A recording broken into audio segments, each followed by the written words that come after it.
देखो, पहले कहा मैं हवाई अड्डा बनाऊंगा, पहले साल के बजट में 1000 करोड़ रुपया दूंगा, दूसरे साल के बजट में 1000 करोड़ रुपया दूंगा, तीसरे साल की दिल्ली की परमिशन हो गई, चौथे साल कह रहे हैं कि यहाँ पे 500 सीटों वाला बोइंग उतरेगा, नाइट लैंडिंग होगी। सिर्फ केजरीवाल के सपने नहीं है तो और क्या है।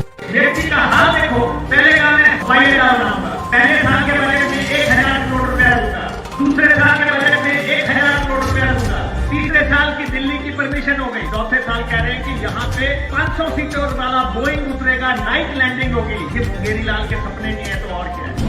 व्यक्ति का हाल देखो, पहले कहा मैं हवाई अड्डा बनाऊंगा, पहले साल के बजट में 1000 करोड़ रुपया दूंगा, दूसरे साल के बजट में 1000 करोड़ रुपया दूंगा, तीसरे साल की दिल्ली की परमिशन हो गई, चौथे साल कह रहे हैं कि यहाँ पे 500 सीटों वाला बोइंग उतरेगा, नाइट लैंडिंग होगी। सिर्फ केजरीवाल के सपने नहीं है तो और क्या है।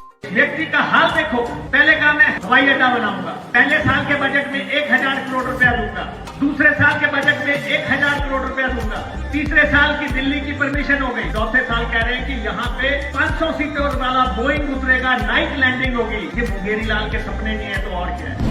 व्यक्ति का हाल देखो, पहले कहा मैं हवाई अड्डा बनाऊंगा, पहले साल के बजट में 1000 करोड़ रुपया दूंगा, दूसरे साल के बजट में 1000 करोड़ रुपया दूंगा, तीसरे साल की दिल्ली की परमिशन हो गई, चौथे साल कह रहे हैं कि यहाँ पे 500 सीटों वाला बोइंग उतरेगा, नाइट लैंडिंग होगी। सिर्फ केजरीवाल के सपने नहीं है तो और क्या है। व्यक्ति का हाल देखो, पहले कहा मैं हवाई अड्डा बनाऊंगा, पहले साल के बजट में 1000 करोड़ रुपया दूंगा, दूसरे साल के बजट में 1000 करोड़ रुपया दूंगा, तीसरे साल की दिल्ली की परमिशन हो गई, चौथे साल कह रहे हैं कि यहाँ पे 500 सीटों वाला बोइंग उतरेगा, नाइट लैंडिंग होगी। सिर्फ केजरीवाल के सपने नहीं है तो और क्या है। व्यक्ति का हाल देखो, पहले कहा मैं हवाई अड्डा बनाऊंगा, पहले साल के बजट में 1000 करोड़ रुपया दूंगा, दूसरे साल के बजट में 1000 करोड़ रुपया दूंगा, तीसरे साल की दिल्ली की परमिशन हो गई, चौथे साल कह रहे हैं कि यहाँ पे 500 सीटों वाला बोइंग उतरेगा, नाइट लैंडिंग होगी। सिर्फ केजरीवाल के सपने नहीं है तो और क्या है।